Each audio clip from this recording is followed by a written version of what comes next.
So today we are going to start another chapter, which is chapter 10, data handling. I think you must have gone across this word data in your computer. Okay, so what does the word data mean? It is chapter 9. It is chapter 9. Okay.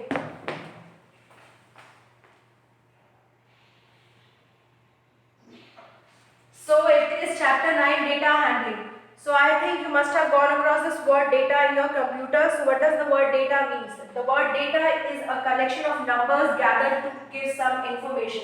Okay. Data is nothing but the information which you receive from anybody, anything that comes under the categories of data. ठीक है, जो भी हम information gather करते हैं, gather करना मतलब to collect, इकट्ठा करना, ठीक है, that is known as gathering. तो जो भी हम डेटा किसी पर्टिकुलर थिंग के बारे में इकट्ठा करते हैं, जो भी information, that is known as data. So how will you define this term data? You have to write this definition, all the definition which I am writing on the board, that should be there in your copy. So what is data? A data, As in homework? yes, a data is a collection. Please try not to speak in between. Collection of numbers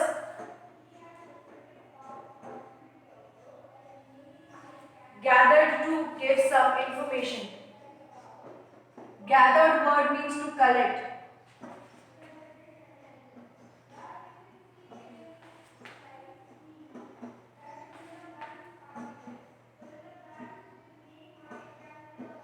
Okay, so this definition should be there in your copy. The definition of data is a collection of numbers gathered to give some information. Now we have in the term data handling, we have understood the meaning of term data. So what is the meaning of term handling? Why this data and handling word are written all together? Why? Because in this chapter we will learn how to handle data in a way that we learn how to record a data, how to analyze the data, and how to organize the data. So recording, analyzing and organizing, all these terms comes under the category of handling. जो भी हमें information मिलेगी, जो भी हमें data मिलेगा, उसको record करना, उसको ऑर्गेनाइज करना एंड टू एनालाइज इट, कि इसमें हमें क्या पता चल रहा है. ठीक है, जब भी हम किसी डेटा को कलेक्ट करते हैं, there is a purpose for finding that data. Let's say census होता है, ठीक है, जनगणना अकर्स एवरी 10 years. तो उसमें हम इनको क्या पता करते हैं कि एक फैमिली में कितने मेल हैं, एक फैमिली में कितने फीमेल हैं, कितने अडल्ट ओल्ड एज है लोग हैं, कितने चिल्ड्रन हैं. So every information which is collected it has some purpose. कोई भी इंफॉर्मेशन पर्पसफुली कलेक्ट की जाती है, तो once we are done with collecting the information, हम उसको ऑर्गेनाइज करते हैं. दैट एक कॉलोनी में इतने मेल्स मिले, इतने फीमेल्स मिले, इतने बच्चे मिले और इतने ओल्ड एज लोग मिले. तो that is known as, first of all जब आप इसको कलेक्ट करोगे, that part is known as recording the data.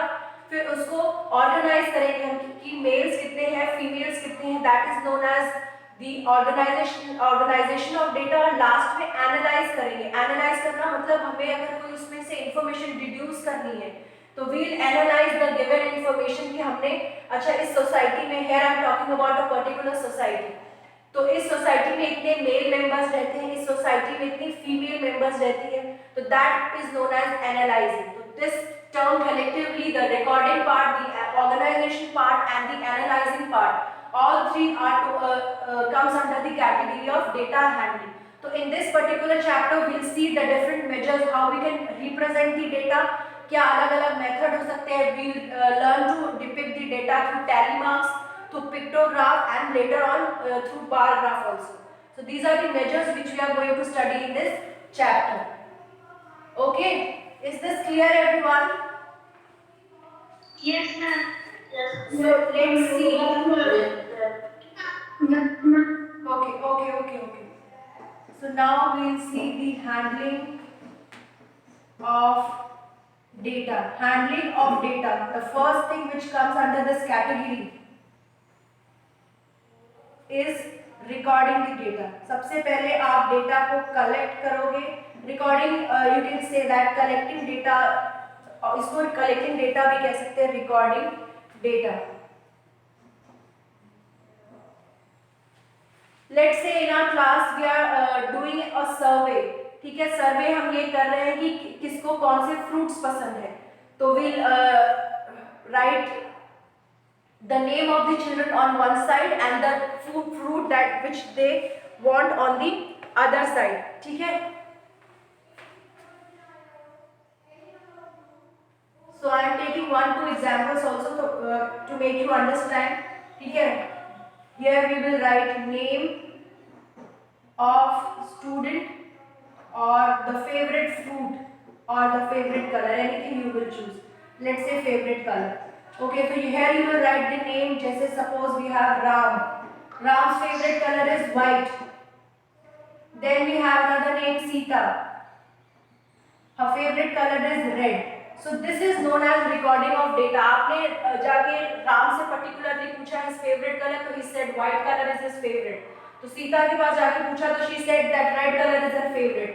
ठीक है, तो इस तरह को जब आप डेटा को रिकॉर्ड करते हो तो this part is known as recording of data. This is the first most thing which you do while you are doing any survey और एनीथिंग लाइक दैट, ठीक है. तो this is known as recording of data. Now इतना काम आपने कर लिया, इसमें से आपने कुछ भी अलग नहीं किया कि अच्छा राम व्हाइट कलर को लाइक करने वाले कितने लोग हैं, रेड कलर को चूज करने वाले कितने लोग हैं. ये काम हम सब अपने एनालाइजिंग और ऑर्गेनाइजेशन पार्ट में करेंगे, ठीक है. सिंस यहाँ पे तो हमारे पास एक और दो ही लोग हैं, तो it is very easy for us to write their names and the colour of their choice. But अगर जो सर्वे होता है it is done on the mass, वो एक दो लोगों पे नहीं होता, it is done on an number of people. For them you have to find अलग डिफरेंट मेजर्स कि आपका जो काम हो वो काम हो जाए. आपको ऐसे मेजर्स ढूंढने पड़ेंगे that your work is reduced and also जो आप डेटा इंटरप्रेट करना चाह रहे हो, जो डेटा बताना चाह रहे हो, दैट ऑल्सो इज कन्वेड. तो उसका काम आगे कैसे होगा, लेट्स सी. तो the first part is recording the data. The second part is organisation of data. जो आपने डेटा कलेक्ट किया है, जो डेटा रिकॉर्ड किया है, उसको आप कैसे ऑर्गेनाइज करोगे.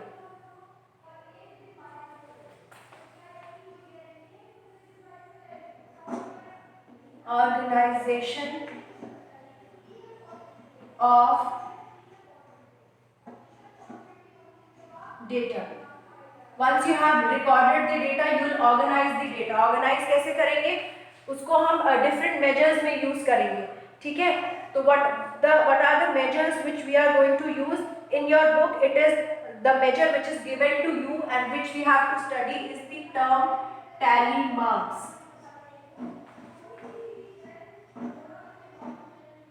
Tally marks, ठीक है. So what is a tally mark? जो हमने ऊपर अपने टेबल में इंफॉर्मेशन कलेक्ट की है ना, उसको आप किस तरह से इसमें रिप्रेजेंट करोगे, ठीक है. सो लेट्स से कि इसमें हमने एग्जांपल लिया है क्रिकेट स्पोर्ट्स को फॉलो करने वाले लोग, कि हमारी क्लास में कितने बच्चे कौन कौन से स्पोर्ट्स को फॉलो करते हैं. तो हम इसमें 3 टेबल बनाएंगे.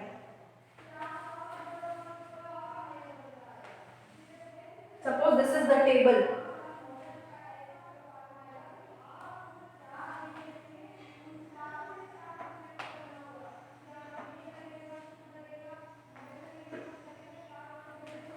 In the first table you will write the fruit, you will write the choice as it is written in your book. You will write the fruit या जो भी choice आप जिसके basis पे you are doing the survey. Here we are taking the example of favorite sport. Then in the second column you will write the tally marks. Then in the third column you will write number of students. Okay. Since पहले वाले table में भी हम recorded दी favourite colour, तो इसमें भी हम लोग चॉइस को फेवरेट कलर ही ले रहे हैं, ठीक है. We are not considering this favourite sport, we are considering the favourite choice, ठीक है. तो हमने ये देखा कि व्हाइट कलर को पसंद करने वाले लोगों का नंबर था 4. व्हाइट कलर को आउट ऑफ आवर क्लास, हमारी क्लास में जैसे फॉर एग्जांपल 40 बच्चे थे, तो 40 बच्चों में 4 have said that their favorite color is white, ठीक है. फिर हमने दूसरा कलर लिया रेड को पसंद करने वाले कितने लोग थे, 5. फिर हमने एक और कलर लिया let's say green, green colour को पसंद करने वाले कितने लोग थे? 7. So let's take another colour, black. Black colour को पसंद करने वाले कितने लोग थे? 10. जो ये नंबर ऑफ स्टूडेंट है इसको हम लोग फ्रीक्वेंसी भी बोलते हैं. कोई चीज कितनी बार रिपीट हो रही है, that is known as the frequency. Frequency is nothing but the number of times a thing is repeating. White colour को पसंद करने वाले लोग 4 थे, यानी व्हाइट कलर कितनी बार रिपीट हुआ? Please mute yourself. 1 2 3 4 है ना. यहाँ पे व्हाइट कलर जो है वो कितनी बार रिपीट हो रहा है? 4 टाइम्स रिपीट हो रहा है. उसी को हमने मैथमेटिकली 4 लिख दिया है. तो ये जो नंबर ऑफ स्टूडेंट्स है ये आपको फ्रीक्वेंसी बताती है कि व्हाइट कलर जो है वो कितनी बार रिपीट हुआ है. तो frequency is nothing but the number of times choice is repeated. जितनी बार भी एक चॉइस रिपीट होती है that is known as your frequency. तो अब हम जब नंबर ऑफ स्टूडेंट्स लिखेंगे तो उस एक bracket you will definitely right the word frequency. और बड़ी क्लासेस में नंबर ऑफ स्टूडेंट की जगह आप फॉर्मूले में फ्रीक्वेंसी को ही डालेंगे. ठीक है. तो this is just the base. तो आप for your understanding you can say that frequency is the number of times a choice is repeated. यहाँ पे 4 टाइम्स व्हाइट इज रिपीटेड. तो what is the frequency of colour white? The frequency of colour white is 4. ठीक है. Now अगर मुझसे पूछा जाएगा what is the frequency of colour green, so what will you answer? The frequency of color green is 7. frequency क्या होती है? number of times a choice is repeated. ठीक है. उसके बाद now we'll see कि हम tally marks को कैसे करेंगे. अब हमने ये डेटा और ये डेटा तो अपने इस पुराने टेबल से देख के निकाल लिया है ना. मैंने यहाँ पे 40 बच्चों के नाम लिखे होते हैं टेबल में जो हमने रिकॉर्डिंग वाला काम किया था. उस टेबल में I have written 40 names of the children, फिर उनका कॉरेस्पॉन्डिंग फेवरेट कलर लिखा. फिर मैंने उसको ऑर्गेनाइज कैसे किया. अब हमें यहाँ पे नाम से मतलब नहीं था, हमें यहाँ पे इस कलर से मतलब था. लेट्स से कि मेरा पर्पस है इस सर्वे को करने का कि मुझे जो भी चॉइस कलर है बच्चों का उस कलर की मुझे उनको एक चार्ट पेपर देना है. तो ठीक है. मेरा पर्पस इस सर्वे को करने का ये है कि मेरी क्लास में जितने भी 40 बच्चे हैं मुझे उनको उनके फेवरेट कलर का चार्ट पेपर देना है. तो मैंने सारे 40 बच्चों के नाम एक तरफ लिख लिए, उनका फेवरेट कलर मैंने दूसरे टेबल में लिख लिया. इतना काम मैंने रिकॉर्डिंग का कर लिया. उसके बाद मैं ऑर्गेनाइज कैसे करूंगी?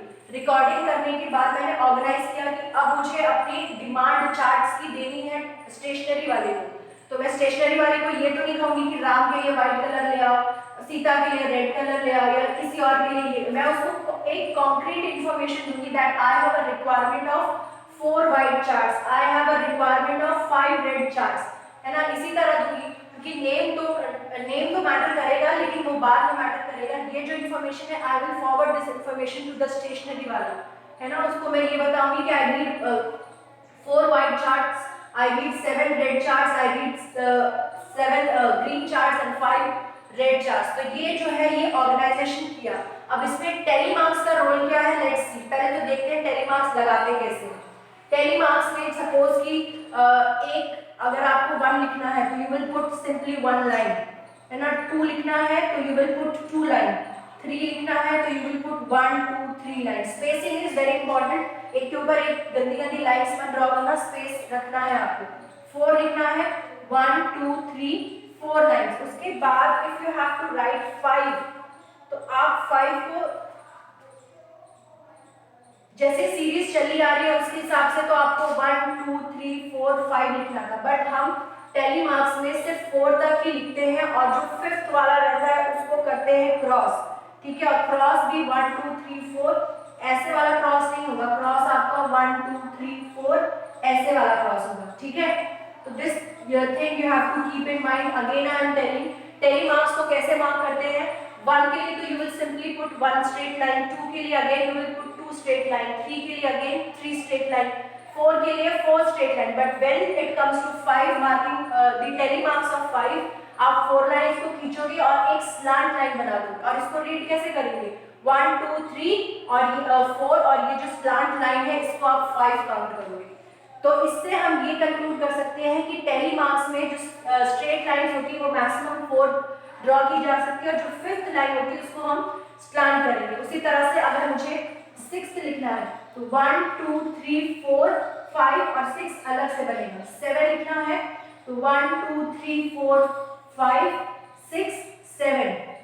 8 को कैसे लिखेंगे? 1 2 3 4 और 5 1 2 3 4, सॉरी 8 ओके। 9 को कैसे लिखेंगे? 1 2 3 4 5 1 2 3 4 और 10 को कैसे लिखेंगे? 1 2 3 4 5 1 2 3 4 5।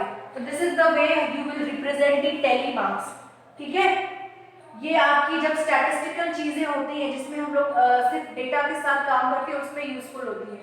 तो अगेन 1 के लिए you have to draw 1 straight line, 2 के लिए you have to draw 2 straight line, इसी तरह से आपको 3 के लिए 3 स्ट्रेट लाइन, 4 के लिए 4। But when it comes to draw to mark the tally marks of 5, आप 4 लाइन स्ट्रेट खींचोगे और 1 लाइन स्टार्ट करोगे। 6 के लिए ये हमारा 5 कंप्लीट हो चुका है, तो you will draw this 1 line separately.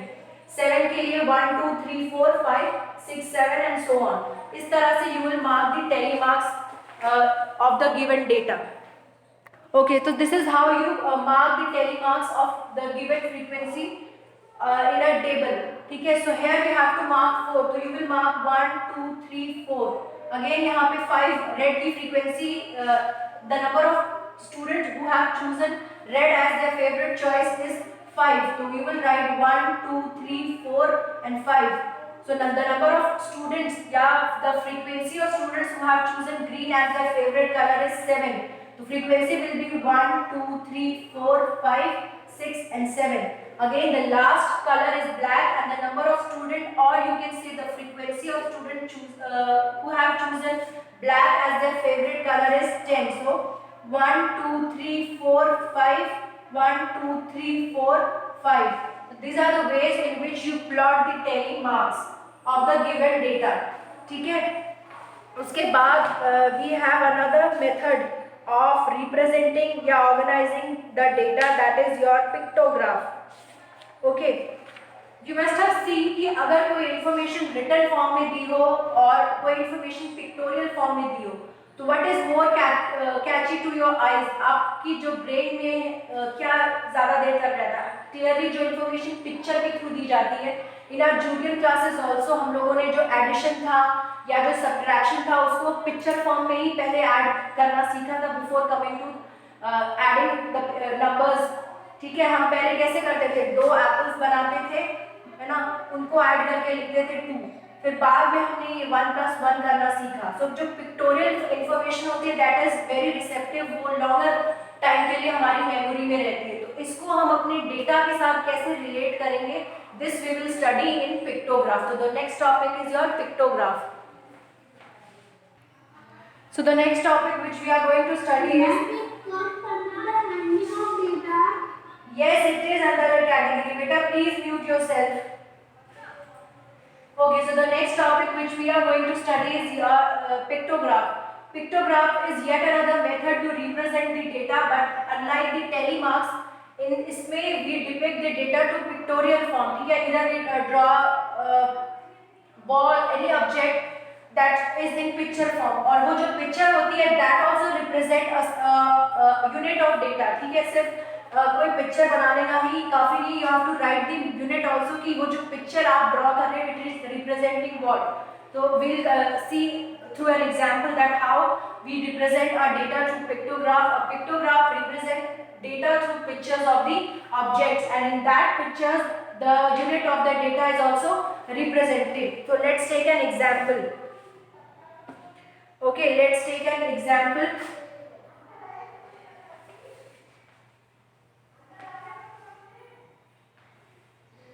This is the table. Okay, let's take the example which is there in your book. So we are going to study the interpretation. Interpretation मतलब जो भी आपको information दी है उससे आप क्या समझ पा रहे हो उस डेटा से, that is known as the interpretation. So I am taking the example which is there in the book. In first column there are number of days are there. In second column number of absentees. Yeah, number of, let's say, absentees. Absentees is what? The number of students who are not marked their presence, they will be termed as the absentees. So this is also representing a class of students जिसमें हमने ये देखना है कि Monday के दिन कितने absentee हुए। मंडे के दिन, तो यहाँ पे मंडे के दिन 1 2 3 एब्सेंटी हुए, ठीक है। और आपको यूनिट जो मैंने बताई थी ये जरूर लिखनी है, जैसे कि जो एक आप ये ड्रॉ कर रहे हो ये किसको रिप्रेजेंट कर रहा है, ये 1 स्टूडेंट को या 1 एब्सेंटी को, 1 स्टूडेंट और 1 एब्सेंटी को रिप्रेजेंट कर रहा है। ये representation is very important, otherwise आपका क्वेश्चन कुछ मायने नहीं रखेगा, है ना। ये रिप्रेजेंटेशन कैसे इंपॉर्टेंट होती है इसको अभी हम देखेंगे, ठीक है। हम मान लो हमारी क्लास में 40 स्टूडेंट्स हैं, तो अब प्रेजेंट होने वाले बच्चों की जो पॉपुलेशन है वो ज़्यादा होगी कंपेयर टू एब्सेंट होने वालों की, तो we can easily draw 3 students. फिर आपने देखा ट्यूसडे को 1 और 2 बच्चे एब्सेंट हुए, वो भी इजीली ड्रॉ हो गया। फिर वेडनेसडे को क्या हुआ कि एक ही बच्चा एब्सेंट हुआ। तो ये हमने सीखा कि कैसे हम pictorially rather than writing the numbers, rather than drawing the tally marks, हम पिक्चर के फॉर्म में कैसे अपने डेटा को रिप्रेजेंट करेंगे। यहाँ पे भी अगर आप इसको न्यूमेरिकल मैथमेटिकल फॉर्म में लिखोगे तो यहाँ पे आप लिखोगे 3। So 3 will tell you that number of students who were absent on Monday was 3. So number of students who were absent on Tuesday was 2. Number of students who were absent on Wednesday was 1. अब ये तो हो गई कहानी जब हमारे पास data है वो 40 लोगों का है। But when we are studying the pictograph, it is not confined to a smaller amount of unit. वो बहुत ज़्यादा भी हो सकती है। सपोज कि हमने ये एक क्लास का लिया, अगर आपको एक पूरे सेक्शन का लेना है तो आपके पास 120 स्टूडेंट्स हो जाएंगे। तब आप क्या करेंगे, तभी क्या आप 120 स्टूडेंट्स होंगे तो एक क्लास में कितने सारे एब्सेंटीज होंगे, तो उसके आप पिक्टोग्राफ को ड्रॉ नहीं कर पाएंगे, है ना। उतने आप मान लीजिए कि एक साथ एक दिन में 20 बच्चे एब्सेंट होंगे, तो you will not be able to draw 20 diagrams. तो अब आप क्या करेंगे, you will not change the diagram, you will change your scale. Scale क्या था, ये जो ये रिप्रेजेंटेशन थी इसको यू विल चेंज। पहले एक जो हमने ये फेस बनाया था ये 1 स्टूडेंट को रिप्रेजेंट करता था। अब मैं ये जो फेस है, जब मेरे पास जो सर्वे ज्यादा लोगों का करना होगा तो मैं इस स्केल को चेंज करूंगी rather than changing anything else. तो मैं स्केल को कैसे चेंज करूंगी, अब मैं स्केल में क्या बनाऊंगी, ये जो एक बच्चा है ये एक साथ 5 स्टूडेंट्स को रिप्रेजेंट कर रहा है या 2 स्टूडेंट को रिप्रेजेंट कर रहा है ना। तो अगर मुझे यहाँ पे लिखना है मंडे को तीनों सेक्शंस में 15 बच्चे एब्सेंट हुए, तो मैं कितनी पिक्चर्स बनाऊंगी, 1 2 3, और यहाँ पे नंबर में क्या लिखूंगी 15। तो मुझे ये कैसे समझ में आएगा, यहाँ पे तो 3 ड्रॉ है और यहाँ पे मैंने 15 लिखा है ना। पर जब इस वाले टेबल में यहाँ पे 3 ड्रॉ था, मैंने यहाँ पे सिर्फ 3 लिखा, तो डिफरेंस किस चीज का है, डिफरेंस है आपके स्केल का। क्लास प्लीज, जो डिफरेंस है वो किसका है, वो है आपके स्केल का। क्योंकि इस पार्ट में जो हमने पहले पढ़ा था, यहाँ पे जो एक डायग्राम था वो सिर्फ एक स्टूडेंट को रिप्रेजेंट कर रहा था, लेकिन इस पार्ट में सेकेंड टेबल में जो एक फिगर है ये 5 स्टूडेंट्स को रिप्रेजेंट कर रहा है। इसीलिए हमने 15, अगर हमें एब्सेंटीज को दिखाना है तो ये आपके 5 स्टूडेंट को रिप्रेजेंट करेगा। This is the last calling, ये 5 स्टूडेंट को रिप्रेजेंट करेगा और ये 5 स्टूडेंट को, तो 5 + 5 + 5 विल गिव यू 15, ठीक है। तो ये होता है difference. The difference is nothing, ये डायग्राम भी सेम है, बस जो डिफरेंस है वो है आपके स्केल का, ठीक है। Understood everyone? Yes, ma'am. Yes, ma'am. Yes. Okay, so difference, ये जो आपको स्केल है ये जरूर मेंशन करना है, वरना आपका जो डायग्राम है वो आपको कुछ भी एक्सप्लेन नहीं कर पाएगा, ठीक है। अब मान लो कि ये मैंने स्केल चेंज कर दिया, किसी क्वेश्चन में स्केल को मैंने चेंज कर दिया 10 स्टूडेंट्स का, है ना। अब मैंने स्केल चेंज कर दिया है 10 स्टूडेंट का, तो ये वैल्यूज भी चेंज हो जाएगी। तो अब एक क्लास में मंडे को 20 स्टूडेंट्स एब्सेंट हुए, तो अब मैं यहाँ पे सिर्फ 2 बनाऊंगी और यहाँ पे कितने लिखूंगी 20, ये 2 रिप्रेजेंट कर रहे हैं 10 + 10 विल गिव यू 20, ठीक है। क्योंकि ये जो स्केल है ये हमें ये बता रहा है कि स्टूडेंट, तो हम रादर देन अगर हम एक स्टूडेंट इज रिप्रेजेंटिंग वन वाला ये पुराने स्केल के हिसाब से चलते हैं, तो यहाँ पे हमें 20 पिक्चर्स ड्रॉ करनी पड़ती, तो वो हमारे वर्क को और एनहांस कर देती रादर देन रिड्यूसिंग, ठीक है, और वो बहुत कंफ्यूजिंग हो जाता, तो इसीलिए उसको सम अप करने के लिए हमने अपने स्केल को चेंज किया। नाउ इफ ट्यूसडे को 15 बच्चे एब्सेंट हुए, है ना, और हमारा जो स्केल है वो एक बच्चे को दिखाता है कि एक बच्चा है वो 10 स्टूडेंट को दिखाता है, तो अब ये 15 को कैसे दिखाएंगे, 15 तो हमें कैसे मिलेगा, 10 + 5 से मिलेगा, तो 10 को दिखाने के लिए तो हमने ये एक फुल फेस बना दिया। अब ये 5 को हम कैसे दिखाएंगे, 5 को दिखाने के लिए ये आप आधा फेस बनाओगे, ठीक है, क्योंकि 10 का हाफ कितना होता है, 10 का half is how much class, तो अगर हमें ये 5 दिखाना है तो हम ये हाफ फेस बनाएंगे, उसको देख के वी विल इंटरप्रेट दैट कि यहाँ पे ये हाफ है तो दैट इज योर 10 का हाफ इज योर 5, तो this will depict 10 and this will depict 5, तो 10 + 5 विल गिव यू 15, तो this is another method how you represent the data. तो जैसे आपकी इंफॉर्मेशन गिवन है, स्केल को आपको डिसाइड करना है, उसी के अकॉर्डिंग आपको अपना टेबल भी इंटरप्रेट करना होगा, ठीक है। यहाँ पे one face was representing 10 students और Monday को number of absentees were 20, so clearly we have drawn two faces. On Tuesday the number of absentees was 15, तो 10 को तो हम full face draw करेंगे, but when it comes to draw 5 हम उसका half face draw करेंगे, because 5 is half of 10, तो हम complete face नहीं draw कर सकते, हम half face को draw करेंगे। So this was it for pictograph exercise part, will continue tomorrow. Thank you everyone.